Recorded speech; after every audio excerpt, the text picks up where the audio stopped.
శ్రీరామ కథ మూలం వాల్మీకి మహర్షి రామాయణం సంకలనం మకా. 5వ భాగంలో విశ్వామిత్రుడు వెనకాల రామలక్ష్మణుల్ని దశరథ మహారాజు పంపారని మనం తెలుసుకున్నామండి.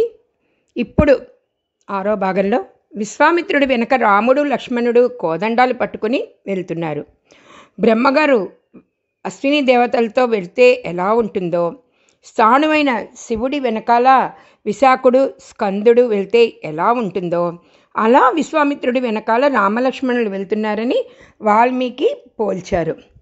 వాళ్ళు అలా సరయూ నది దక్షిణ తీరంలో కాలినడకన 1.5 యోజనాలు ప్రయాణించి చీకటి పడినందువలన ఒక ప్రాంతంలో విశ్రమించారు. బ్రహ్మదేవుని కుమార్తెలైన బల అతిబల అనే 2 మంత్రాలని రాముడికి ఉపదేశించాడు విశ్వామిత్రుడు. ఈ 2 విద్యల వల్ల ఆకలి వేయద్దు, దప్పిక కలగదు.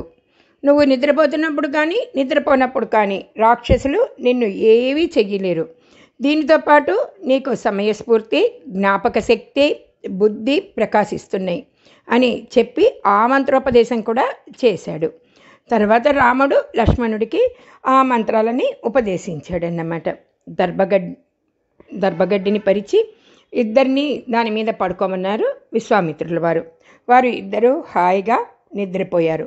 విశ్వామిత్రుడు తెల్లవారగానే లేచి సంధ్యావందనాది కార్యక్రమాలు చేసుకుని పిల్లలిద్దరి దగ్గరికి వచ్చి చూశాడు. అప్పుడు వాళ్ళకి 12 ఏళ్ళండి. వాళ్ళు ఇద్దరు నిద్రపోతున్నారు. ఆహా, ఏమి నా అదృష్టం అనుకుని వాళ్ళని లేపటానికి వాల్మీకి మహర్షి రాసిన పద్యమేనండి ఇది. కౌసల్య సుప్రజ రామ పూర్వ సంధ్యా ప్రవర్తతే ఉత్తిష్ట నరసార్దూలం కర్తవ్యం దైవమాహ్నికం. కౌసల్య యొక్క కుమారుడైన రామ, తూర్పు దిక్కున సూర్యుడు ఉదయిస్తున్నాడు కనుక నువ్వు నిద్రలేచి పొద్దున చేసే పూర్వ సంధ్యా వందనం చెయ్యాలి. రాక్షసులను సంహరించే నువ్వు నరులలో శార్దూలం వంటి వాడివి. దైవీ సంబంధమైన ఆహ్నికములకు నెరవేర్చడానికి శుభప్రదమైన సమయం మించిపోకూడదు. అందుకని రామా నిద్రలే అని ఆ ఒక్క శ్లోకం అర్థమండి. ఇప్పటికీ కూడా మనం వెంకటేశ్వరుడి సుప్రభాతంలో కూడా మొట్టమొదట వచ్చేది అదే. కౌసల్య సుప్రజ రామ పూర్వ సంధ్యా ప్రవర్తతే ఉత్తిష్ట నరసార్దుల్లాం కర్తవ్యం దైవమాహ్నికం. మనం కర్తవ్యం దైవంతో సమానమని చెప్పే శ్లోకం ఇది. రామలక్ష్మణులు ఇద్దరూ నిద్రలేచి చేయవలసిన కార్యక్రమాలు పూర్తి చేశారు. మళ్ళీ బయలుదేరి గంగా సరయు సంగమ స్థానం దాకా వెళ్ళారు. అక్కడ ఒక ఆశ్రమాన్ని చూసి అది ఎవరిదని రాముడు అడిగారు. అడగంగానే అప్పుడు విశ్వామిత్రుల వారు ఇలా చెప్పడం ప్రారంభించారు. ఒకానొకప్పుడు పరమశివుడు ఇక్కడ తపస్సు చేస్తుండగా మన్మధుడు బాణప్రయోగం చేయకపోతే శివుడు తన 3వ కంటితో మన్మధుడిని భస్మం చేసిన ప్రదేశం ఇదే. మన్మధుడి అంగములన్నీ కాలి బూడిదైన ఈ ప్రదేశాన్ని, ఈ ప్రాంతాన్ని అంగదేశం అని పిలుస్తారు. ఆనాడు శంకరుడు తపస్సు చేస్తున్నప్పుడు ఆయనకి కొంతమంది శిష్యులున్నారు. శంకరుడితో ప్రత్యక్ష శిష్యర్కం చేసేవాళ్ళు దగ్గర నుంచి ఈనాటి వరకు ఉన్న వాళ్ళందరూ కూడా పాపం లేని వాళ్ళు. కాబట్టి రామా, ఈ రాత్రికి వీళ్ళందరితో కలిసి ఇక్కడ పడుకుందామని చెప్పాడు. మహర్షులు గంగా నదిని దాటడానికి విశ్వామిత్ర రామలక్ష్మణులకు పడవను ఏర్పాటు చేశారనమాట, సాధనాన్ని. ముగ్గురు ఆ పడవలో ప్రయాణమయ్యారు. ఆ పడవ గంగా నదిలో వెళ్తుండగా ఒకచోట గట్టిగా ధ్వని వినిపించింది. ఏమిటా ఈ ధ్వని ఇంత గట్టిగా వినిపిస్తుంది అని విశ్వామిత్రుడిని అడిగాడు రాముడు. అప్పుడు ఆయన ఇలా చెప్పారు. ఒకనాడు బ్రహ్మగారు తన మనసుతో కైలాస పర్వతం శిఖరాల మీద ఒక సరోవరాన్ని నిర్మించారు. ఆ సరోవరమే ఈ మానస సరోవరం అని పేరు పెట్టారు. ఆ సరోవరం నుంచి ప్రవహించేదే సరయూ నది. పవిత్రమైన ఆ సరయూ నది ఈ ప్రాంతంలో గంగా నదితో సంగమిస్తుంది. కాబట్టి ఒకసారి ఆ నదీ సంగమానికి నమస్కరించండి అని చెప్పాడు. తర్వాత వాళ్ళు అవతలి ఒడ్డుకు వెళ్ళి ఆ పడవని దిగి అరణ్యగుండా ప్రయాణం సాగించారు. అలా కొంత దూరం వెళ్ళిపోగా వాళ్ళకి భయంకరమైన శబ్దాలు వినిపిస్తున్నాయి. అన్నీ ఎంత భయంకరం అంటేనో ఈల పక్షులు భయంకరమైన శబ్దాలు చేస్తున్నాయి. పులులు, సింహాలు, ఏనుగులు తిరుగుతున్నాయి. ఈ అరణ్యం ఇంత భయంకరంగా ఎందుకుందని రామలక్ష్మణులు మళ్ళా విశ్వామిత్రుణ్ణి అడిగారు. వాళ్ళకి తెలియదు కదా, ఇప్పుడే కదా మొదలుగా వచ్చి ఆయనతో పాటు యాగాన్ని రక్షించడానికి వెళ్తున్నారు. ఆయన విశ్వామిత్రుడు రామలక్ష్మణులకి ఇలా చెప్పటం ప్రారంభించారు.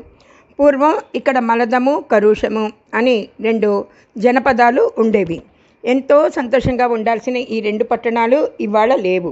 దీనికంతటికీ కారణం ఒక స్త్రీ, ఆమె తాటక. ఈమె ఒక యక్షకాంత, రాక్షసిగా మారి ఇక్కడున్న జానపదులందరినీ హింసించేది. అందుకనే ఇక్కడ ఎవరూ లేరు అని చెప్పాడు. అప్పుడు రాముడు అసలు ఈ నగరాలు ఎలా ఏర్పడ్డాయి అని అడిగాడు విశ్వామిత్రుని, ఇంకొంచెం లోతుగా అన్నమాట. అప్పుడు ఆయన ఇలా చెప్పాడు. పూర్వం ఒకప్పుడు ఇంద్రుడు ఏం చేశాడంటే వృత్తాసురుడు అనే రాక్షసుడిని చంపాడు. ఆ రాక్షసుడు బ్రాహ్మణుడు అవటం వలన ఈయనకి బ్రహ్మహత్యా పాతకం చుట్టుకుంది. బ్రహ్మహత్యా పాతకం చుట్టుకోవటం వలన ఈయనకి 2 లక్షణాలు వచ్చాయి. ఆయన శరీరంలో మలం పుట్టడం ప్రారంభించింది, అలాగే ఆకలి కూడా కలిగింది. అప్పుడు ఆయన ఋషులని ఆశ్రయిస్తే వాళ్ళు ఆ 2 లక్షణాలు తొలగించారు. కానీ ఆ 2 భూమికి మీద పడ్డాయి. అవి పడ్డ ప్రదేశమే మలదము, కరుషము అనే 2 జానపదాలుగా వర్ధిల్లుతాయి.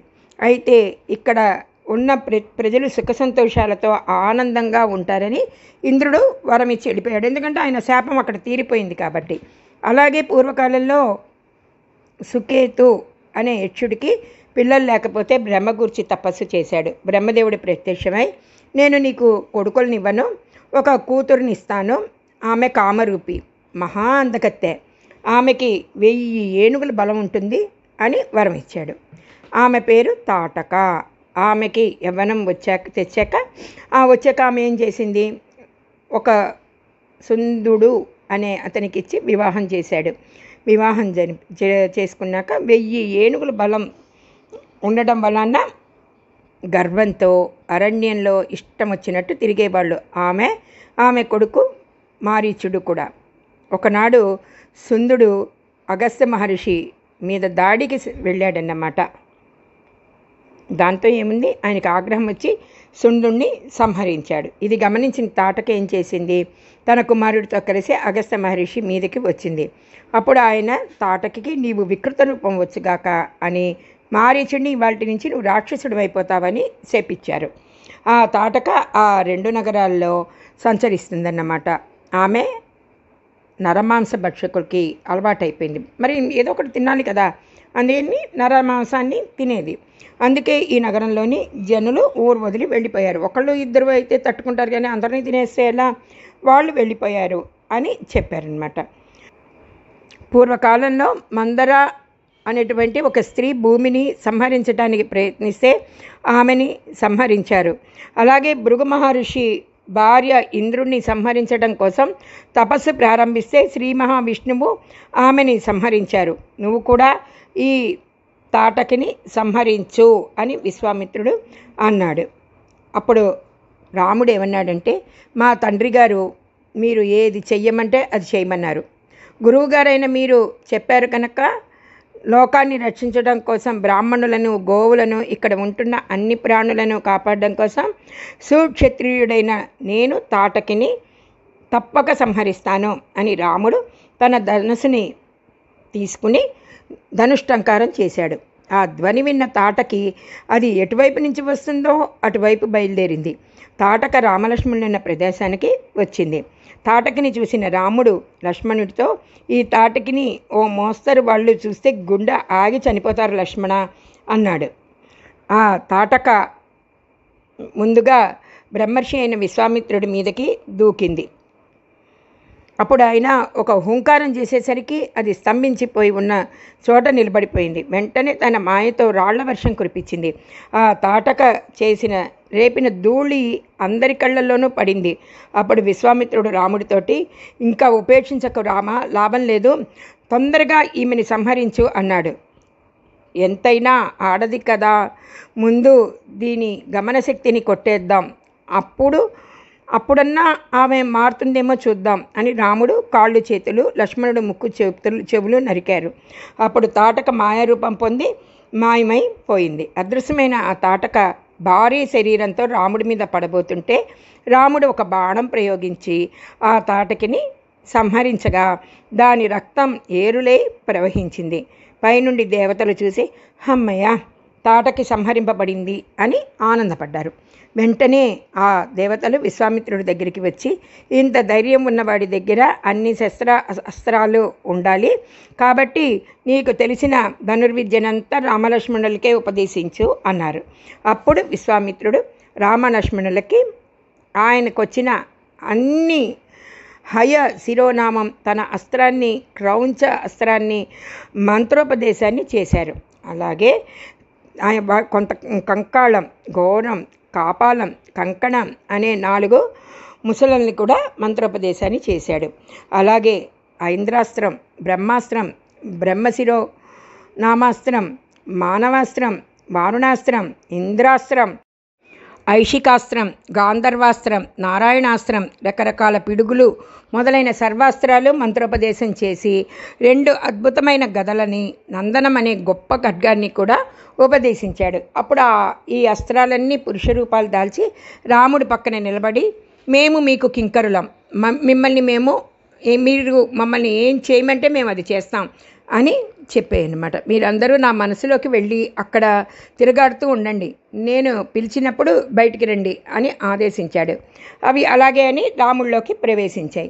మరుసటి రోజున రాముడు విశ్వామిత్రుడితోటి, మీరు నాకు ఇన్ని అస్త్రాలను ఉపదేశించారు, అలాగే వాటి సంహారాన్ని కూడా ఉపదేశించండి అన్నాడు. అస్త్రాలను ఉపయోగించటమే కాదండి, వాటిని మళ్ళా మనం ఉపసంహారం కూడా చేసుకోవాలన్నమాట. ఉపసంహరించే ఇది నేర్చుకోవాలి. అలా వెళ్తుండగా అక్కడ ఒక ఆశ్రమం కనిపించింది. ఆ ఆశ్రమం ఎవరిదని అడిగాడు రాముడు. అప్పుడు విశ్వామిత్రుడు ఇలా చెప్పాడు, ఒకప్పుడు విరోచనుడి కుమారుడైన బలి చక్రవర్తిది. తన పరాక్రమంతో ఇంద్రుణ్ణి నిర్బంధించాడు. అప్పుడు శ్రీ మహావిష్ణువు వామనమూర్తిగా వచ్చి బలిని పాతాళానికి పంపారు. ఆ వామనమూర్తి తపస్సు చేసిన ఆశ్రమమే ఈ ఆశ్రమం. దీనిని సిద్ధాశ్రమం అంటారు. ఇక్కడే కశ్యప ప్రజాపతి తపస్సు చేశారు. ఇక్కడ విష్ణువు ఇంద్రుడికి తమ్ముడుగా ఉపేంద్రుడిగా పుట్టాడు. నేను యాగం చేస్తుంది కూడా ఈ ఆశ్రమంలోనే అని చెప్పి అందరూ ఆ ఆశ్రమంలోకి వెళ్ళారు. ఆ సిద్ధాశ్రమంలో యాగం ప్రారంభించారు. ఈ యాగం 6 రాత్రుళ్ళు 6 పగళ్ళు జరుగుతుంది. కాబట్టి నువ్వు అన్ని రోజులు జాగ్రత్తగా ఉండాలి అని చెప్పి విశ్వామిత్రుడు మౌన దీక్షలోకి వెళ్ళిపోయాడు. 5 రోజులు అయ్యాక యాగం చక్కగా జరిగింది. 6వ రోజున ఆ అగ్నిహోత్రం ఒక్కసారి బగ్గున పైకి లేచింది. వెంటనే రాముడు లక్ష్మణ్ణి అప్రమత్తంగా ఉండమన్నాడు అని. అప్పుడు పైనుండి మారీచ సుబాహువులు కొన్ని వేల రాక్షసులతో వచ్చి ఆ అగ్నిహోత్రంలోకి రక్తం పోశారు. వెంటనే రాముడు మానవాస్త్రంతో మారీచుడిని కొట్టాడు. ఆ దెబ్బకు వాడు 100 యోజనాల దూరంకి వెళ్ళి పడ్డాడు. సుబాహుడు ఆగ్నేయాస్త్రాన్ని పెట్టి కొడితే వాడు గుండెలు బద్దలై నెత్తురు కక్కుతూ కింద పడి మరణించాడు. మిగతా రాక్షసులందరినీ వాయువాస్త్రాలతో నిర్జించారు. యాగం పూర్తయ్యాక విశ్వామిత్రుడు లేచి రాముణ్ణి ఆలింగనం చేసుకున్నాడు. ఆ రాత్రి అందరూ హాయిగా నిద్రపోయారు. మిథిలా నగరంలోకి జనక మహారాజు ఒక గొప్ప యాగం చేస్తున్నారు, కావున మీరు కూడా నాతో ఆ నగరానికి రండి, అక్కడ చూడవలసినవి 2 ఉన్నాయి అని విశ్వామిత్రుడు రాముడితో చెప్పాడు. అందరూ ఆ మిథిలా నగరానికి పయనించటం మొదలుపెట్టారు. సశేషం వ్యాఖ్యాత మీనా.